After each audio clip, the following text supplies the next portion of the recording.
3 महीने बाद एक नई सुबह होती है, लेकिन नारुतो अब भी गायब है। पुलिस उसे पूरे देश में ढूंढ रही होती है। हर जगह उसके पोस्टर लगे होते हैं। मोस्ट वांटेड घोषित हो चुका है। पर उधर सकुरा का पति, जो उसका खून करके उसे सुसाइड जैसा दिखाया था, वो समुंदर के किनारे लड़कियों के साथ दारू, सुत्ता, ऐश सब कुछ कर रहा होता है, जैसे उसने कुछ किया ही नहीं हो। उसी दिन रात में भारी बारिश हो रही होती है। बादल गरज रहे होते हैं। नारुतो बारिश में भीगते हुए सकुरा की कब्र के पास खड़ा होता है। नारुतो घुटनों पे बैठ जाता है। आंखों से आंसू टपक रहे होते हैं और बोलता है, मैं आ गया सकुरा, पर बहुत देर हो गई। मैं तुम्हें बचा नहीं पाया सकुरा। मेरे कहने पर ही तुम मेरे घर पर आकर रुकी थी और मैं तो एक निकम्मा इंसान निकला।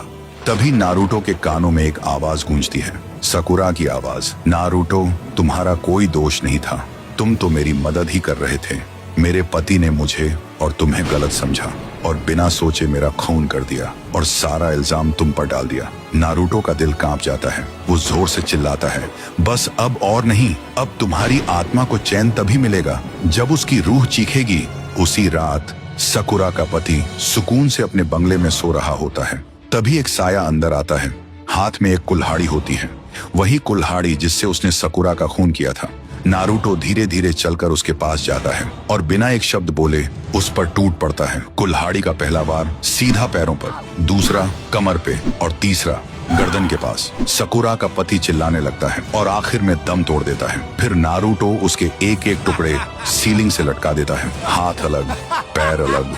नारुतो जोर जोर से हंसता है और कहता है, तूने जो पाप किया उसका परिणाम यही था। सुबह नारुतो सकुरा की कब्र के पास आता है और बोलता है, मैंने तेरा बदला ले लिया सकुरा। अब तेरी आत्मा को शांति मिलेगी और मैं कहीं भी हो सकता हूँ, क्योंकि मैं नारुतो हूँ, मैं इंसाफ हूँ, मैं मौत हूँ। अगर तुम्हें भी लगा कि नारुतो ने सही किया तो कमेंट करो, नारुतो जिंदाबाद।